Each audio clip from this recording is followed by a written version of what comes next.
Ni aje wadau, ni aje machude. Oh man, it's been a minute, but I hope you guys have been good. Thank you so much for everyone who's reached out after the few videos I've posted. Um, I know for sure uh, there's a big gap, and I don't know how we're gonna fill it, but it starts with you and me. And the big gap I'm seeing now is that, especially for men, we need to take back our role and our responsibility as men in the society, in the home, in the church.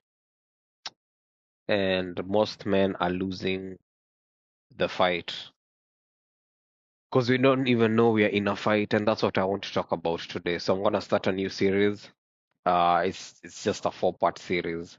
It's what I've been learning about Samson, who was the strongest man in the Bible.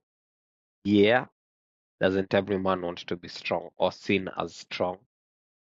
Um, yeah, so basically, I've always wanted to know how American football works because in Kenya we have rugby, we understand it. But I think in American football, they it's a bit different. But basically, with all sports that involve balls, okay, most of them, it's you have two teams, moja ako hii side, mwingine ako hii side, and the aim is for you to get the ball. I found this thing here. It's like a bowling thing. So if this is the ball, the aim is for you to get the ball to the goalpost of the enemy. And if you view life like that, and you're born and you're brought into this world and you have a mission to accomplish, and that's to get this thing to the finish end. Because we're all gonna die. What are we here for? What's are we gonna complete our purpose? It's our purpose getting the ball to the end. So it's very easy when there's no opposition. You can comfortably get that ball to the finish line. But that's not how it works. In American football, you have a whole defense line. And you know the NFL, man, they are saying huge, huge guys. And now you have to get that ball, but there's opposition. There's people who want to stop you. And they want to make sure that you don't get this ball to the end.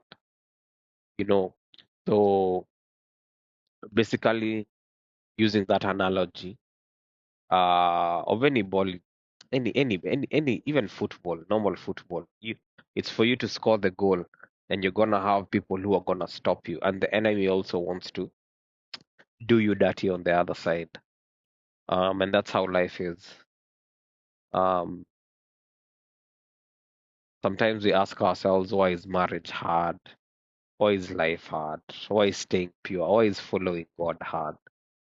Why is, you know, why are finances scarce? Why are we sometimes struggling? Why are there diseases? And there are many answers to those questions, but the point is we're all gonna go through it. We're all gonna go through it. And we're in a fight. And it's just not because we live in a fallen world. Okay, that's one thing about it. We live in a fallen world, we are sinners, and we have a very real enemy. John 10:10 tells us um, what the agenda of the enemy is: to steal, kill, and destroy. And there are many different categories of weapons that can fall under those agendas. And one of them is lust, guys. And this is one fight that men are losing. And I was talking with a friend recently, and what I'm hating now about lust is lust doesn't just affect your sexual life, it affects every bit of your life, your ambition, it affects your mindset, it affects your joy, it affects everything, and most importantly, your relationship with God. So I've come to learn that God really loves us. God really does love us. And even these things that He tells us to avoid in His word, they're really for our own protection. Because, man, the kind of trouble we get ourselves into by not listening.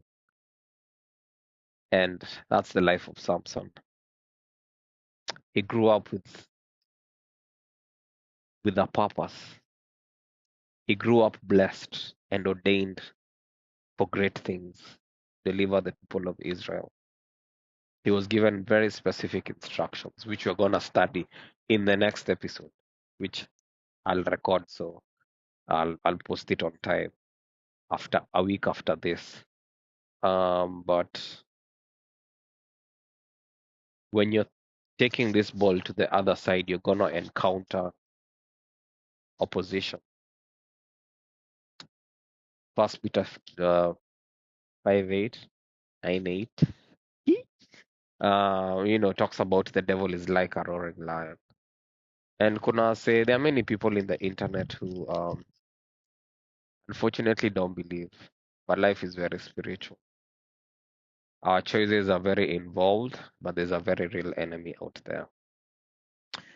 And the enemy comes in different ways, different forms, but you have to agree with them